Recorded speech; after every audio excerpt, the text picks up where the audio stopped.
What's up, ladies and gentlemen? Welcome back here to the Winter Season Showdowns. We're currently watching a best of 5 between Liquid Ret and Millennium's Feast. PVZ, Heart of the Swarm, winner goes to Dallas. Very important match, very important for their teams, for themselves, for their families.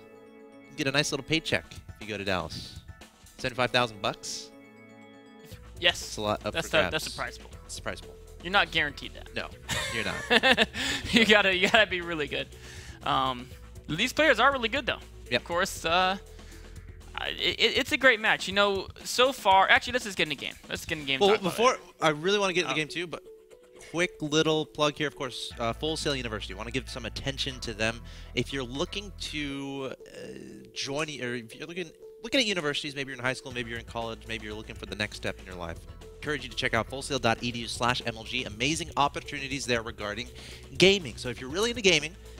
So let's say, like, if you think, I feel like people watching this would be into gaming. Just throwing that out there. And you're in high school. Safe assumption. You're trying to find the next step. Check fullsail.edu/MLG out. Give them some information about what you potentially would like to do, and then they'll send some information right back at you. And now everyone's like, no, let Nick start the game. Okay, well, I'm ready. I'm ready to you know what? If you go to Full Sail, maybe 5 years from now, we'll be hitting start game. We'll jump into stuff that you've made. Yep. That'd be awesome. It'd be awesome. Yeah. Of course, that opportunity is available for you guys right now. Indeed. Every graphic you see on screen made by a Full Sail University graduate. So Good stuff. Good get on stuff. that. All right, let's get into game number 3 of this contest. These guys are tied 1-1. They're both 2 wins away from that qualification spot. Ret kind of messed up in the last game. I'm not one to criticize players. I'm not one to say this guy's, did a terrible thing. But, he would admit to that he messed up his Swarm host positioning, and that happens in STARCRAFT 2. It was an unforgivable mistake, and he lost the game because of it. Now, he can definitely come back. Ret is a very strong player. He's your Red Zerg player in the top left-hand location, representing Team Liquid. His opponent is in the bottom right of Ohana. He's the blue Protoss player, Feast, from Team Millennium. You know, watching the first thing is making me feel nostalgic about Ret. Because that's exactly what we'd see in Wings of Liberty. He'd be playing like the world's best Korean, he'd just like embarrass him in one game. Then the other game he'd be looking amazing and he'd like run his entire infestor army like through their army and it would all die. Which is generally not something you want to do. Yeah, I mean, and that's just the story of Ret. Like he's so good, except sometimes he'll just botch his units a bit. You know, it's almost, there's a lot of players that like Nesty's constantly. Like Nesty looks amazing, and every once in a while he just like run all his broodlords like across the map in a random direction or something. Or I mean, these are things that they happen to the best guys, and I'm that's something Ret struggle with, and I hope he's getting better at it because like that first game and even the second game up until he basically sent his Swarmhost across the map. Yeah. He just looks so good. Yeah. I mean, whenever you invest into something as expensive as Swarm hosts or as infestors, mutas, etc., broodlords, obviously you have a lot of power, right? So you gotta make sure to keep your eye on them, position them correctly. With great power comes great responsibility. My favorite Star Wars quote. Thank you. You've gotta be responsible for those units, man. Yeah. I was trying to set that up, like, and you like. You just took that quote. I did. I stole it from you. Dang it, man. All right, let's get back to the game. Ret looks like he is again. Now I'm like my mind is blocked. But go ahead. I'm sorry. He again looks like he's comfortable to take his third base before gas. Really loving this build, and it's been working out well for him so far this series. I mean, even that last game he lost, I think he got ahead. His opening was fine. There's nothing went wrong with that. An issue I might not an issue, but something intriguing. Something you have to consider is the map size of the first 2 games and the map size of this one. Ohana, I think, significantly shorter than the first 2 games we played on. So how much more effective can Mothership Core type aggression be on Ohana? I think it has the potential to be very strong. So we'll have to see if Feast incorporates that. It's not that much more in Cloud Kingdom. That's true. But Cloud Kingdom, you didn't really commit to anything. It was just like a Zealot, 2 Stalkers, and a Mothership Core, right? It was just 1 gateway's worth of units with that core.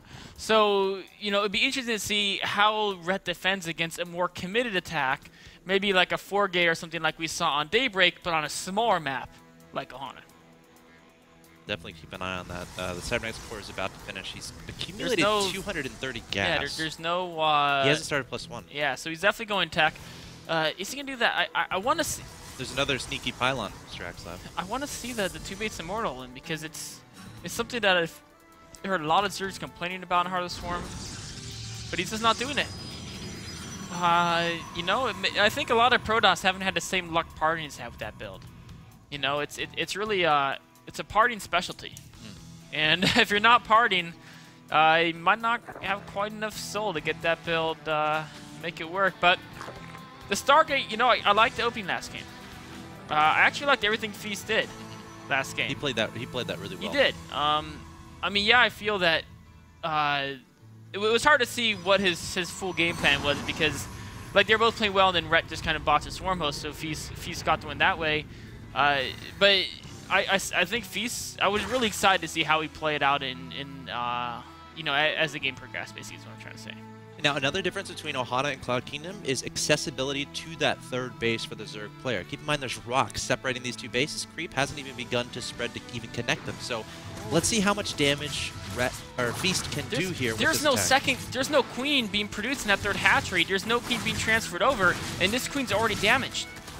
You know what those 3 facts mean? Mothership Core can do anything he wants. Yeah, it's just going to run in there, focus. Actually, you know, if Red has really good kite micro with the queen, he can kite around it. But he's losing all his Zerglings. Yeah.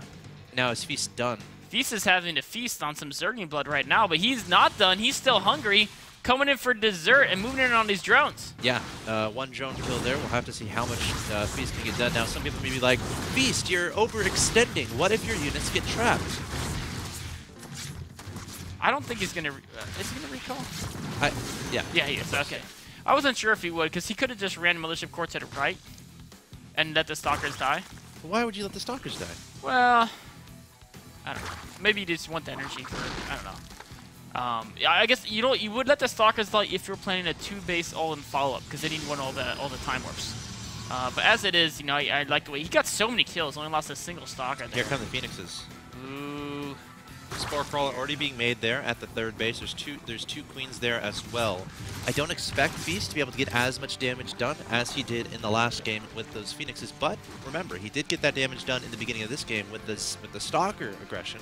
So that will kind of make up for it. We'll keep an eye on that. Let's look at the income tab really quick. 64 to 49 in favor of Rhett. 5 workers killed to 0, and now he's starting to take out Overlords here and there.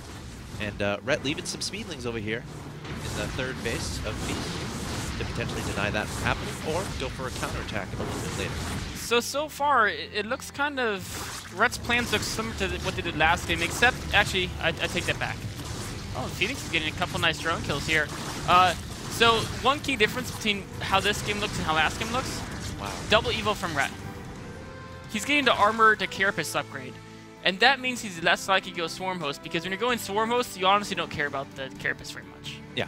The Swarm Host should never even be remotely close to the opponent's units, so they should never have to worry about getting attacked. And then, of course, with the Locusts, you're primarily concerned about getting damage out, so you'd rather get more Swarm Hosts.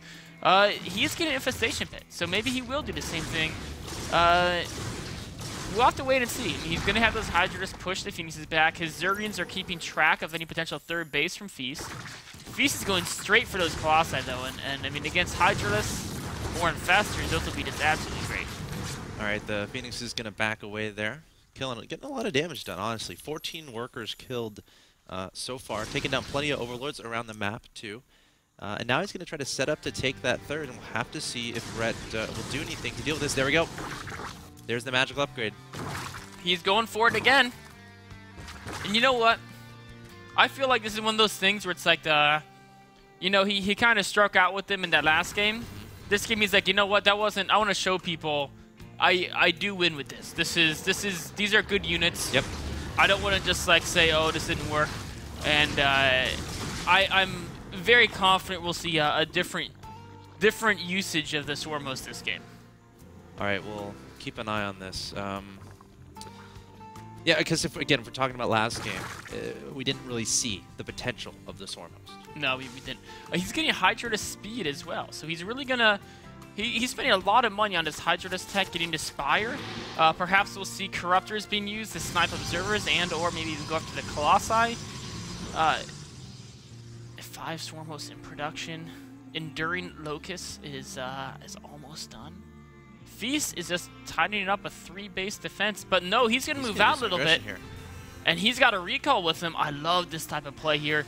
Of course, Wings of Liberty move out with a Poultry Force like this, and Speed Roach's Hydras will just kill your whole army. He doesn't have Thermal Lance. He does not, but that's okay. I mean, there's only one Colossus here. This is just to kind of scare Ret. And then he sees the Locust. He's like, okay, let's set out. Let's set out. I mean, yeah, you can kill the Locust, but that's not actually accomplishing anything. Now, this is where I'd like to see Ret really start to harass with these Swarmhosts, move them out, about 1 screen further, and just start sending all those Locusts across the map. I think he's going to do that very soon. He's going to make sure that the Protoss army is out of there, because he doesn't want to get caught off guard. And he can even, I mean, he can attack with the Swarmhost from about the edge of where his creep is right now. They got a very good range. Where are they going to go? They're just kind of hanging out by his 4th right now. Phoenix are trying to look for them, I feel like. Yep. Or at least keep track of any units moving along the left side of the map. Corruptor is being added in. Meanwhile, Feast is just building up his Protoss Death Ball. He's got a wall in front of him, so he doesn't have to worry about taking too much damage. 78 probes. That's a lot of probes. It is. That's a lot of probes. I'm not going to say it's too many, but his economy is I actually think that's perfect. Right I literally think you cannot be... Like 1 probe more or less is imperfect. 78 is perfect because that's 26 per base, which is, you can get all your gases mined. You have 20 on minerals. Of course, 24 is the full mineral saturation, but 20 is kind of nice because after 20 you get pretty diminishing. The returns are diminishing at a fast rate after that. So it's like, in my opinion, the perfect balance is 78 probes. Of course, he's distributed him a little bit off. There should be a few more in his main, but not a big deal. Ooh, Corruptor is going to be engaged in the Phoenixes here. Beast is not watching. 2 going to fall, 1 getting dangerously low on health, down to 4 HP. Ret's moving the Swarmhost closer again for some reason. This could be very dangerous. I think this gives Feast an opportunity to move out and actually kill them if they're this close to his base. All right, let's see what happens. Feast. Oh, there might be too many Zerg though. Oh, that Mothership Core died in about very fast. Millisecond.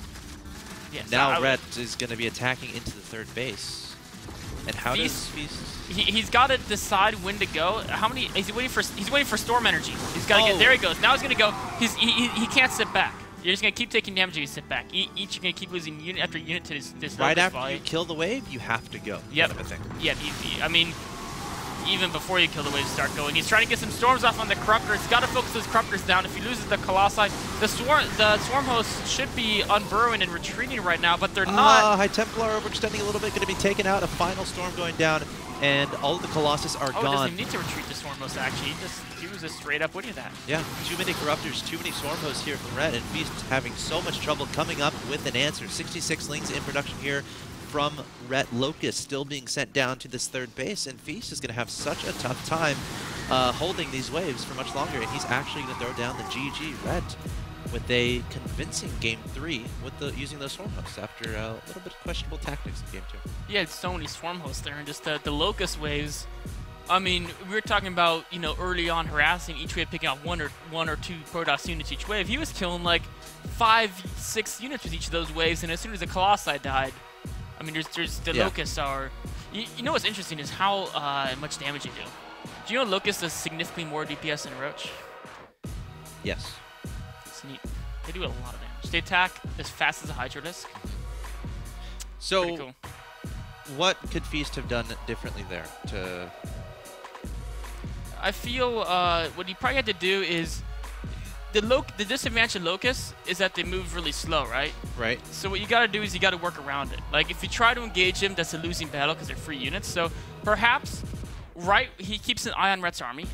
As soon as the Locusts head towards his 3rd, he leaves by his natural and flanks the Swarm host. Now, sure, his Nexus will die. But if you kill the Swarm host, you can just then push on to win. Yeah, you can just go for a death push and win. I think that might have been the right play. I don't think you can fight Stormhost straight up with ground units. I think Ohana's a great map for Stormhost. It is. Because if you're thinking about potential flank paths, there's not a lot. Like if you try to leave for the natural, it's already narrow ramp to begin with, and then by the time Zerg players should be seeing you single filing out of that natural, and then they could just move their Stormhost and back away. Yeah. So very interesting game there. Nice strategy there from Rhett, using those Stormhosts with great success. He's going to take down game number 3. This is a best of 5 though, so Rhett is still 1 win away from getting that qualification spot in Dallas, Texas at the Winter Championships. Coming up next, it's game 4 between Rhett and Feast. Don't go anywhere.